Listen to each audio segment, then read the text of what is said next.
नमस्कार, आप दर्श न्यूज देख रहे हैं। मैं हूं परमवीर सिंह।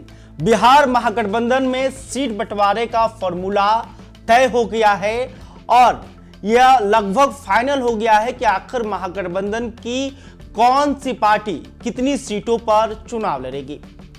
देखिए, मीडिया रिपोर्ट की माने तो 2024 लोकसभा चुनाव में जिस तरह से महागठबंधन के अंदर सीटों का बंटवारा हुआ था, उसी फॉर्मूले पर इस बार के विधानसभा चुनाव में भी सीटों का बंटवारा होगा। तो चलिए इस वीडियो में जानते हैं कि आखिर इस फॉर्मूले के तहत महागठबंधन में शामिल जो पार्टियां हैं उन्हें कितनी कितनी सीटें मिलेगी। तो देखिए, अगर सबसे पहले बात करते हैं कि आखिर ये सीट बंटवारे का फॉर्मूला है क्या और इस फॉर्मूले के तहत किस पार्टी को कितनी सीटें दी जाएगी और क्या उसमें कुछ बदलाव हो सकता है। तो देखिए, अगर 2024 के लोकसभा चुनाव की बात करें तो 2024 के लोकसभा चुनाव में जिस आधार पर महागठबंधन में सीटों का बंटवारा हुआ था, उसके तहत आरजेडी को 23 सीटें मिली थी। कांग्रेस ने 9 सीटों पर अपने उम्मीदवार उतारे थे। वाम दल, जिसमें 3 पार्टियां शामिल हैं, उन्होंने 5 सीटों पर चुनाव लड़ा और मुकेश सहनी की पार्टी वीआईपी 3 सीटों पर चुनाव लड़ी थी। तो इसी फॉर्मूले के तहत जो है बिहार 2025 के विधानसभा चुनाव में महागठबंधन में सीटों का बंटवारा हो सकता है। और अगर इस फॉर्मूले पर सीटों का बंटवारा हो तो आरजेडी के खाते में 138 सीटें जाएंगी, कांग्रेस के खाते में 54 सीटें जाएंगी, वाम दल के खाते में 30 सीटें जाएंगी और वीआईपी के खाते में 18 सीटें जाएंगी। लेकिन अब सवाल है कि क्या इस फॉर्मूले पर जो सहयोगी पार्टियां हैं वो क्या मान जाएगी। क्योंकि देखिए, अगर कांग्रेस की बात करें तो कांग्रेस के खाते में इस फॉर्मूले के तहत 54 सीटें जा रही हैं। लेकिन सवाल है कि जो कांग्रेस 70 सीटों की लगातार मांग कर रही थी, क्या वो 54 सीटों पर मान जाएगी। वहीं मुकेश सहनी जो लगातार यह बयान दे रहे थे कि वीआईपी पार्टी जो है 60 सीटों पर चुनाव लड़ेगी, 60 सीटों पर दावा ठोक रहे थे, साथ ही डिप्टी सीएम पद की भी डिमांड कर रहे थे। तो 60 सीट के बदले क्या मुकेश सहनी 18 सीटों पर मान जाएंगे। इसके अलावे लेफ्ट पार्टियां, जिनमें 3 पार्टियां हैं वाम दल के, क्या वो 30 सीटों पर चुनाव लड़ने के लिए सहमत हो जाएंगे। लगातार जिस तरह से आरजेडी की सहयोगी पार्टियों का सीटों पर दावा ठोका जा रहा था, इसको देखते हुए ये आसान नजर नहीं आ रहा है। अगर आरजेडी की बात करें तो आरजेडी के कई नेता ये कह चुके हैं कि 2020 में अगर आरजेडी अधिक से अधिक सीटों पर चुनाव लड़ती तो 2020 में ही महागठबंधन का सरकार बन चुका होता। लेकिन इस फॉर्मूले के तहत आरजेडी को ज्यादा सीटें नहीं मिल रही है, मात्र 138 सीटें आरजेडी के खाते में जा रही है।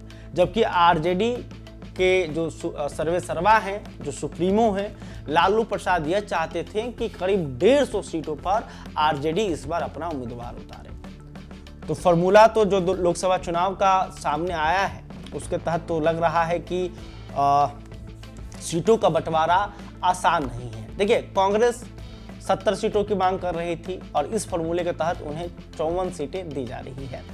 वाम दल वो भी 50 से अधिक सीटों पर दावा ठोक रहे थे, उन्हें 30 सीटें दी जा रही हैं। मुकेश सहनी जो 60 सीटों पर दावा ठोक रहे थे, उनको 18 सीटों का ऑफर आरजेडी की तरफ से दिया गया है। तो अब देखना होगा कि इन ऑफर पर जो वाम दल हैं उनका क्या रिएक्शन आता है, जो मुकेश सहनी हैं उनकी क्या प्रतिक्रिया सामने आती है, कांग्रेस क्या 54 सीटों पर मानता है। देखिए, सीट बंटवारे को लेकर महागठबंधन के कोऑर्डिनेशन कमेटी के अध्यक्ष तेजस्वी यादव और आरजेडी के सर्वे सर्वा भी कह सकते हैं, क्योंकि लालू प्रसाद यादव ने एक तरह से सहमति दे दी है कि तेजस्वी यादव जो है आरजेडी में हर फैसले ले सकते हैं। इसके अलावा बिहार के नेता प्रतिपक्ष हैं, वो महागठबंधन की जो सहयोगी पार्टियां हैं, उनकी जो सहयोगी पार्टियां हैं बिहार में, उनके बड़े नेताओं से 1-to-1 बातचीत सीट बंटवारे को लेकर कर रहे हैं। तो इस फॉर्मूले के तहत 3 सीटें और बच रही हैं, यानी कि अगर आरजेडी को 138 सीटें दी जाए, कांग्रेस को 54, वाम दलों को 30, वीआईपी को 18 और तो 3 सीटें बचती हैं और ये 3 सीटें जो हैं वो पशुपति कुमार पारस के लिए रखा गया है। पशुपति कुमार पारस की जो पार्टी है रालोजपा, उसके लिए ये 3 सीटें रखी गई है। तो पारस अगर आते हैं तो उन्हें 3 सीटें दी जा सकती हैं। और देखिए, महागठबंधन में इस बात को लेकर भी घमासान मचा हुआ था कि आखिर मुख्यमंत्री का उम्मीदवार कौन है, क्योंकि लगातार आरजेडी की तरफ से तेजस्वी यादव को मुख्यमंत्री का उम्मीदवार बताया जा रहा था, लेकिन कांग्रेस जो है वो इनकार कर जा रही थी कि अभी यह तय नहीं हुआ है। तो लेकिन देखिए, पिछले 2 दिनों में अब कांग्रेस ने भी तेजस्वी के नाम पर ग्रीन सिग्नल दे दिया है कि तेजस्वी यादव ही महागठबंधन का नेतृत्व करेंगे और तेजस्वी यादव ही मुख्यमंत्री का उम्मीदवार होंगे। लेकिन अभी तक सीट बंटवारे पर सहमति नहीं बन पाई है। इस फॉर्मूले के तहत आरजेडी ने अपने सहयोगियों को सीटों का ऑफर दिया है।